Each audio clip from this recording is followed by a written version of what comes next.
ನಿಜ ದುರ್ಗ, ನೀನು ಹೇಳಿದ ಎಲ್ಲದೂ ನಿಜ. ಈ ಪ್ರಪಂಚದ ದೃಷ್ಟಿಯಲ್ಲಿ ನೀನು ಯಾವತ್ತೂ ಪರ್ಫೆಕ್ಟ್ ಆಗೋದಕ್ಕೆ ಸಾಧ್ಯನೇ ಇಲ್ಲ. ಈ ಪ್ರಪಂಚಕ್ಕೆ ನಿನ್ನ ಅಸ್ತಿತ್ವ ಯಾವತ್ತೂ ಕಮ್ಮಿನೇ ಅನ್ನಿಸ್ತಾ ಇರುತ್ತೆ. ಈ ಸಮಾಜ ಇದೆಯಲ್ಲ, ಇದು ಹೆಣ್ಣನ್ನು ದೇವತೆ ಅಂತ ಪೂಜಿಸುತ್ತೆ. ಅದೇ ಗಂಡನ ಮನುಷ್ಯನ ಥರನೇ ನೋಡ್ತಾ ಇರೋದು. ಮನುಷ್ಯ ಏನು ಬೇಕಾದರೂ ತಪ್ಪು ಮಾಡ್ಬೋದು, ಆದರೆ ದೇವತೆಗಳಿಗೆ ಯಾವ ಲೋಪದೋಷನೂ ಆಗಬಾರ್ದು. ಅದಕ್ಕೆ ಅನಿಸುತ್ತೆ ಹೆಣ್ಣಲ್ಲಿ ಎಲ್ಲ ಪರ್ಫೆಕ್ಟಾಗಿರಬೇಕು ಅಂತಲೇ ಎಕ್ಸ್ಪೆಕ್ಟ್ ಮಾಡ್ತಾರೆ. ಆದರೆ ಹೆಣ್ಣು ಒಂದು ಜೀವ ಅನ್ನೋದನ್ನು ಮರ್ತೇ ಬಿಡ್ತಾರೆ. ನಾನು ಗಂಡು, ನಾನು ಏನು ಬೇಕಾದರೂ ಮಾಡ್ಬೋದು, ನಾನು ಏನು ಮಾಡಿದ್ರೂ ಸರಿ ಅಂತ. ಆದರೆ ಹೆಣ್ಣಾದವಳು ಹೀಗೇ ಇರಬೇಕು, ಇದನ್ನೇ ಮಾಡಬೇಕು ಅಂತ ಹೇಳ್ತಾರೆ. ಹುಡುಗಿ ಒಂದು ಸ್ವಲ್ಪ ಎತ್ತರಗಿದ್ರೆ ಹುಡುಗಿ ಗಂಡು ಸಿಗಲ್ಲ, ಒಂದು ಸ್ವಲ್ಪ ಕುಳ್ಳಿಗಿರಬಾರ್ದಾಗಿತ್ತ ಅಂತಾರೆ. ಅದೇ ಸ್ವಲ್ಪ ಕುಳ್ಳಿಗಿದ್ರೆ ಒಂದು ಸ್ವಲ್ಪ ನೀನು ಎತ್ತರ ಇರಬೇಕಿತ್ತು ಅಂತ ಹೇಳ್ತಾರೆ. ದಪ್ಪ ಇದ್ದರೆ ನೀನು ಸ್ವಲ್ಪ ಸಣ್ಣ ಆಗಬಾರ್ದಾ ಅಂತಾರೆ. ಸಣ್ಣಕ್ಕಿದ್ರೆ ದಪ್ಪ ಆಗಬಾರ್ದಾ ಅಂತಾರೆ. ಕೆಲಸಕ್ಕೆ ಹೋಗ್ತೀನಿ ಅಂತಂದರೆ ಜಾಸ್ತಿ ಆ್ಯಂಬಿಷಿಯಸ್ ಆಗಬೇಡ, ಮನೆ ನೋಡ್ಕೋಬೇಕು ಅಂತ ಹೇಳ್ತಾರೆ. ಮನೇಲೇ ಇರ್ತೀನಿ ಅಂತಂದರೆ ಸೋಮಾರಿ ಥರ ಮನೇಲಿ ಹಾಕಿದ್ಯಾ, ಆಚೆ ಹೋಗು, ಸಾಧನೆ ಮಾಡು ಅಂತಾರೆ. ಬೇಗ ಮದುವೆ ಆದರೆ ಇಷ್ಟು ಬೇಗ ಮದುವೆ ಆಗಿಬಿಟ್ಟಿ ಅಂತ ಹೇಳ್ತಾರೆ. ಅದೇ ಸ್ವಲ್ಪ ಲೇಟಾಗಿ ಮದುವೆ ಆದರೆ ವಯಸ್ಸಾಯಿತು, ಮೋಸ್ಟ್ಲಿ ಏನೋ ದೋಷ ಇರಬೇಕು ಅಂತ ಹೇಳ್ತಾರೆ. ಬೆಳ್ಳಗಿದ್ರೆ ಬಿಳಿ ಜಿರಳೆ ಅಂತಾರೆ, ಕಪ್ಪಗಿದ್ರೆ ಇದ್ಲು ಅಂತಾರೆ. ಈ ಸಮಾಜ ಹುಡುಗಿರಿಗೆ ಎಂಥ ರೂಲ್ಸ್ ವಿಧಿಸಿದೆ ಗೊತ್ತಾ? ಹೆಣ್ಣಾದವಳು ಓದಬೇಕು, ಆದರೆ ಗಂಡಿಗಿಂತ ಜಾಸ್ತಿ ಓದಬಾರ್ದು. ಗಂಡಿಗಿಂತ ಜಾಸ್ತಿ ಓದಿದ್ರೆ ಹೆಣ್ಣಿಗೆ ಅಹಂಕಾರ ಬರುತ್ತೆ ಅಂತ ಹೇಳ್ತಾರೆ. ಬುದ್ಧಿವಂತಿಕೆ ಇರಬೇಕು, ಆದರೆ ಅದನ್ನು ಮನೇಲಿ ತೋರಿಸ್ಬಾರ್ದು, ಅಡುಗೆ ಮನೇಲಿ ಮಾತ್ರ ತೋರಿಸ್ಬೇಕು ಅಂತಾರೆ. ಹೆಣ್ಣು ಮನೆ ಕಳೆ ಮಾತಾಡ್ತಾ ಇರಬೇಕು ಅಂತಾರೆ.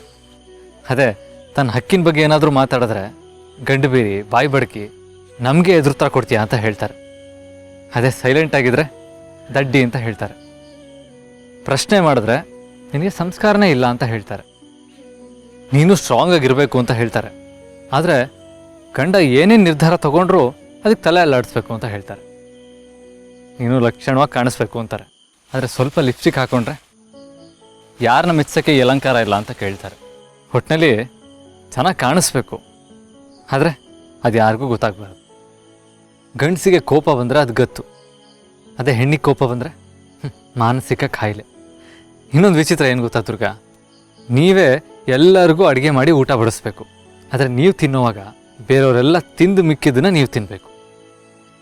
ಈಗ ಯಾವತ್ತೂ ವಯಸ್ಸಾಗಬಾರ್ದು, ಯಾರ ಮೇಲೂ ರೇಗಬಾರ್ದು, ನೀವು ಯಾವತ್ತೂ ಅಹಂಕಾರ ತೋರಿಸ್ಬಾರ್ದು, ನೀವು ಯಾವತ್ತೂ ನಿಮ್ಮ ಬಗ್ಗೆ ಯೋಚನೆ ಮಾಡಬಾರ್ದು, ಸೋಲ್ಬಾರ್ದು, ಬೀಳಬಾರ್ದು, ಯಾವತ್ತೂ ಭಯ ಪಡಬಾರ್ದು, ನಾವು ಹಾಕಿದ ಗೆರೆನ ದಾಟಲೇಬಾರ್ದು.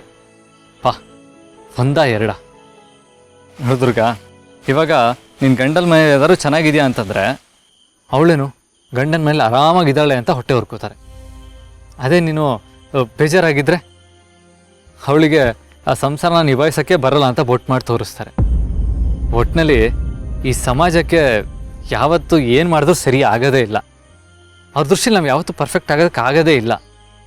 ಇದು ಬರೀ ಗಂಡಸರೇ ಮಾಡ್ತಾರೆ ಅಂತ ಅಲ್ಲ, ಹೆಣ್ಣಿಗೆ ಹೆಣ್ಣೆ ಶತ್ರು ಅಂತ ಹೇಳ್ತಾರಲ್ಲ, ಹಾಗೆ ಹೆಣ್ಣಿಂದನೇ ಹೆಣ್ಣಿಗೆ ಶೋಷಣೆ ಆಗುತ್ತೆ. ನಾನು ಅದಕ್ಕೆ ಹೇಳ್ತಾ ಇರೋದು, ನೋಡು, ನಿನ್ನ ಬೆಲೆನ ಯಾವತ್ತೂ ಈ ಸಮಾಜ ಡಿಸೈಡ್ ಮಾಡಬಾರ್ದು. ನಾವು ಯಾವತ್ತೂ ಈ ಸಮಾಜನ ಮೆಚ್ಚೋಕೆ ಹೋಗಬಾರ್ದು ದುರ್ಗ. ಆ ಪ್ರಯತ್ನ ಏನಾದರೂ ಮಾಡಿದ್ವಿ ಅಂದರೆ ಕೊನೆಗೊಳಿಯೋದು ನಮಗೆ ತಲೆನೋವು ಅಷ್ಟೆ. ಯಾವತ್ತೂ ನಿನ್ನ ಸಂಕಟನ ಈ ಸಮಾಜಕ್ಕೆ ಹೇಳ್ಕೊಳ್ಳೋದಕ್ಕೆ ಹೋಗಬೇಡ. ನಿನ್ನ ಸಮರ್ಥನೆಯೂ ಮಾಡ್ಕೊಳ್ಳೋಕೆ ಹೋಗಬೇಡ. ಯಾಕೆ ಅಂದರೆ ನಿನ್ನ ಬೆಲೆ ಏನು ಅಂತ ನಿನಗೆ ಮಾತ್ರ ಗೊತ್ತಿರುತ್ತೆ. ನೀನು ಪರ್ಫೆಕ್ಟ್ ಅಲ್ಲ ಅಂತ ಇಡೀ ಜಗತ್ತೇ ಹೇಳ್ಬೋದು, ಆದರೆ ಅದಕ್ಕೆ ಯಾಕೆ ತಲೆ ಕೆಡಿಸ್ಕೊಳ್ತೀಯ ದುರ್ಗ? ನೋಡು ದುರ್ಗ, ನನ್ನ ಪಾಲಿಗೆ ನೀನು ಸಾಕು. ನೀನು ನನಗೆ ಪರ್ಫೆಕ್ಟ್.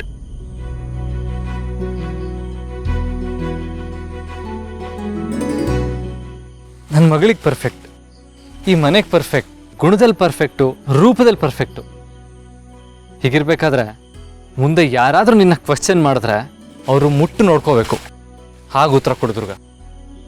ನೀನೇನು ಹೆದರ್ಬೇಡ ದುರ್ಗ, ನಾನು ಯಾವಾಗಲೂ ನಿನ್ನಿಂದ ಇರ್ತೀನಿ.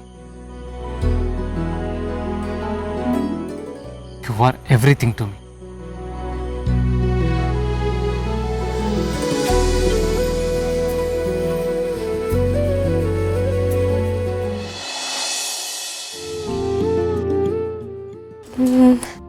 ದುರ್ಗ, ದುರ್ಗಾನ ಹೇಗೋ ಶರತ್ ಸಮಾಧಾನ ಮಾಡ್ತಾರೆ, ಮಿಕ್ಕಿದನ್ನೆಲ್ಲ ನಾನೇ ಮಾಡಬೇಕು. ಇದೆಲ್ಲ ಶರತ್ಗೆ ಗೊತ್ತಾಗಲ್ಲ.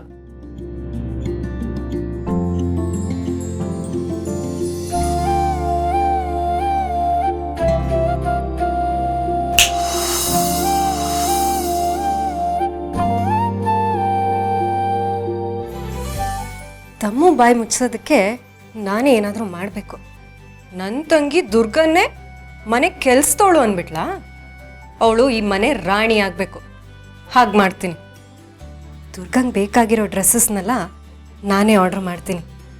ತಮ್ಮು, ದುರ್ಗಾ ನಿನ್ನ ಕಣ್ಣಿಗೆ ಕುಕ್ಕೋ ಹಾಗೆ ನಾನು ಮಾಡ್ತೀನಿ, ನೋಡ್ತಿರು.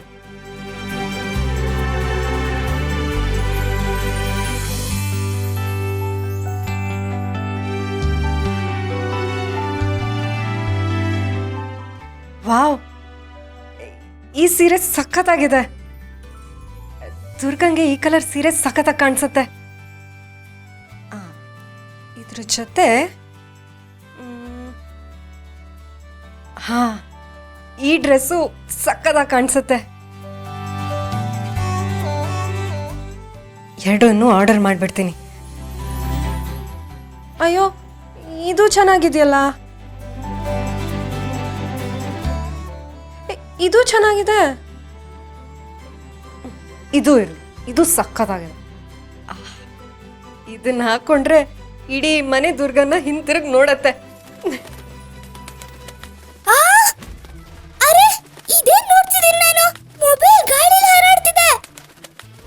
ಬೇಗ ಆರ್ಡರ್ ಮಾಡ್ಬಿಡ್ತೀನಿ. ಮೊಬೈಲ್ ಕೂಡ ಪ್ಯಾರೆಟ್ ತರ ಹಕ್ಕಿ ಆಗೋಗ್ಬಿಟ್ಟಿದ್ಯಾ ದೇವ್ರೆ. ದುರ್ಗಾ, ಹಿತಾ, ಬಾಸು, ಓಡ್ ಬನ್ನಿ, ಓಡ್ ಬನ್ನಿ. ನಾನು ಇದಕ್ಕೆ ಹೇಳೋದು, ಮೊಬೈಲ್ ನ ಫ್ಲೈಟ್ ಮೋಡಿಗೆ ಹಾಕ್ಬೇಡಿ ಅಂತ. ಈಗ ನೋಡಿ, ಅದು ನಿಜವಾಗ್ಲೂ ಫ್ಲೈಟ್ ತರ ಹಾರಾಡ್ತಿದೆ. ಬೇಗ ಬನ್ನಿ. ಅಯ್ಯೋ ದೇವ್ರೆ, ಮಣಿ ಎಲ್ರೂ ಕರೆದು ಬಿಡ್ತಾಳೆ. ಎಲ್ಲರೂ ಬಂದು ಇದನ್ನ ನೋಡಿದ್ರೆ ಅಷ್ಟೇ. ಮತ್ತೆ ನನಗೆ ಗೊತ್ತಿಲ್ಲಪ್ಪ. ಮೊಬೈಲ್ ಅಲ್ಲಿ ಫ್ಲೈಟ್ ಇಂಜಿನ್ ಆಫ್ ಆಯ್ತಾ? ಅರೆ, ಕೇಳಿದ್ಯಲ್ಲ, ಇದೇ ನನ್ನ ಭ್ರಮೆನಾ? 24 ಗಂಟೆ ಸೀರಿಯಲ್ ನೋಡಿ ನನ್ ಕಣ್ಗಳಿಗೆ ಗ್ರಾಫಿಕ್ಸ್ ಎಫೆಕ್ಟ್ ಶುರು ಆಗ್ಬಿಟ್ಟಿದ್ಯಾ? ಕಣ್ ಚೆಕಪ್ ಮಾಡಿಸ್ಕೋಬೇಕು ಮೊದಲು. ಓ, ಶಾಪಿಂಗ್. ಓ, ಓಪನ್ ಇದೆ. ದುರ್ಗಾಗೆ ನಾನೇ ಡ್ರೆಸ್ ಆರ್ಡರ್ ಮಾಡ್ತೀನಿ. ಈ ಮಣಿ ಫ್ಯಾಷನ್ ಕ್ವೀನು. ಈ ಆರ್ಡರ್ ಅಲ್ಲಿ ನನ್ ಟಚ್ ಇಲ್ದಿದ್ರೆ ಅದು ಮದ್ವೆ ಇಲ್ದಿರೋ ರಿಸೆಪ್ಷನ್ ಇದ್ದ ಹಾಗೆ.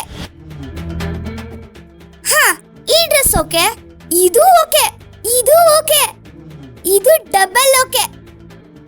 ಅರೆ